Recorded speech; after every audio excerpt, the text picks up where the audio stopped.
వచ్చిన ప్రతి ఒక్కరికి ప్రభు యేసుక్రీస్తు వందనాలు తెలియజేస్తున్నానండి. ఇప్పటివరకు చక్కని వర్షంలో నడిపించిన ద్వారా కూడా వందనాలు తెలియజేస్తున్నాను. దేవుడు గతించిన మూడు నెలలు సజీవులకు నుంచి కాచి కాబట్టి 4వ నెలలో ఉంచిన విధానం బట్టి ఒకసారి స్తోత్రాలు తెలియజేద్దామండి.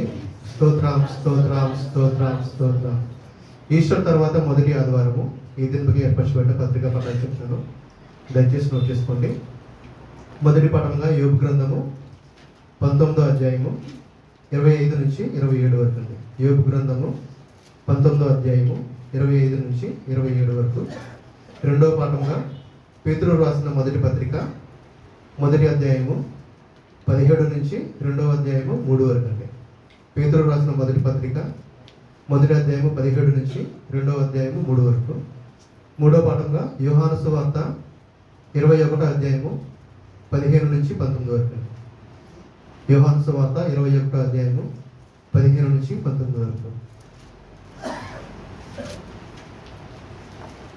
అపోస్తలుల విశ్వాస ప్రమాణం నేను చెప్తాను, దయచేసి నాతో పాటు కూడా ప్రతి ఒక్కరు కూడా బిగ్గరగా చెప్తామండి. నేను పరలోకమును భూలోకమును సృష్టించిన సర్వశక్తి గల తండ్రి అయిన దేవుని నమ్ముచున్నాను. ఆయన జనిదేక కుమారుడును మన ప్రభువునైన యేసుక్రీస్తును నమ్ముచున్నాను.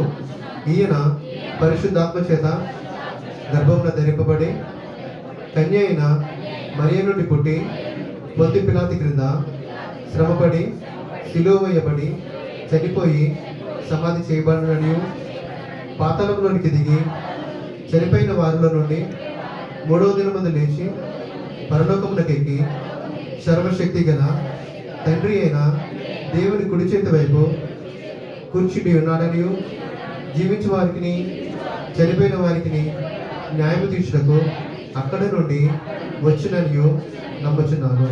నేను పరిశుద్ధాత్మని నమ్ముచున్నాను. పరిశుద్ధ క్రైస్తవ సంఘమును, పరిశుద్ధ ఐక్యమును, పాప పరిహారమును, శరీర పునరుత్థానమును, నిత్య జీవమును ఉన్నవని నమ్ముచున్నాను. ఆమేన్. చదువులను దేవుడి